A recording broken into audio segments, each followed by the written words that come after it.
పార్వతీ పరమేశ్వరులు కూడా ఒకరిని ఒకరు అలా ఆశ్రయించి ఉంటారు తప్ప ఒకరు ఎక్కువ ఒకరు తక్కువ అన్న భావన కానీ ఎవరు ఎవరిని ఆశ్రయించడం వల్ల ప్రయోజనం ఏర్పడుతుందన్న మాట కానీ లోకంలో ఉండదు.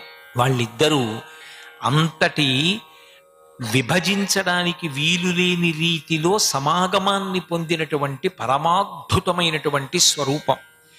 అటువంటి పరమశివతత్వం అనండి, పరదేవతాతత్వం అనండి. శివ శివ, శివ అంటే పరమేశ్వరుడు, శివ అంటే అమ్మవారు, శివే అన్న అమ్మవారు. అందుకే శంకర భగవత్పాదులు సౌందర్య లహరిలో అమ్మవారికి బహు తక్కువ నామములు వాడారు.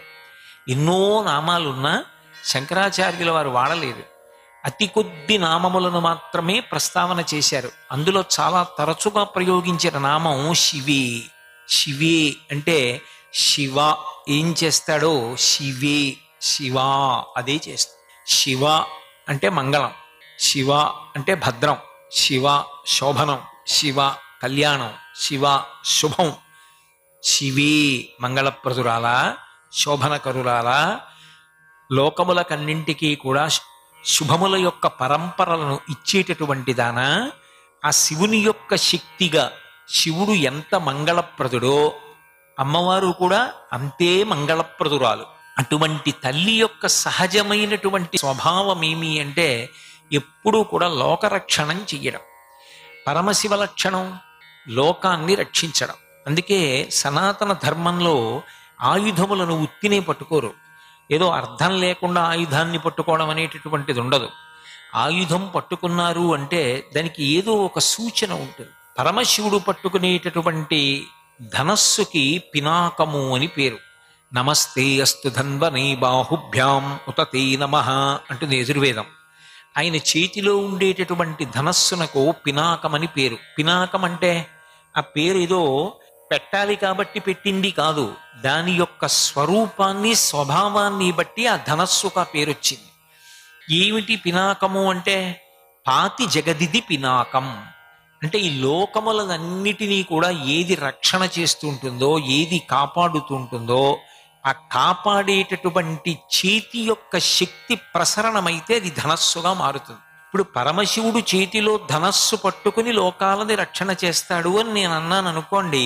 ఒకవేళ ఆయన చేతిలో ధనస్సు పట్టుకుని ఉండకపోతే అప్పుడు రక్షించలేడా? అంటే ఆయన చేతిలో ధనస్సు లేనంత మాత్రం చేత రక్షించలేనివాడు కాడు, అశక్తుడు కాడు. తన సంకల్ప మాత్రం చేత రక్షిస్తాడు. రక్షించగలిగి కూడా చేతిలో ధనస్సు పట్టుకోవడం ఎందుకు అంటే మనకి శాంతి కలగడానికి. ఆయన ఉన్నాడు, మనకేమి లోటు. అందుకే వీరరాఘవ విజయరాఘవ ధనస్సు పట్టుకుని ఉంటాడు. పరమశివుడు ధనస్సు పట్టుకుని ఉన్నాడు అంటే మనకొక పెద్ద రక్షణ.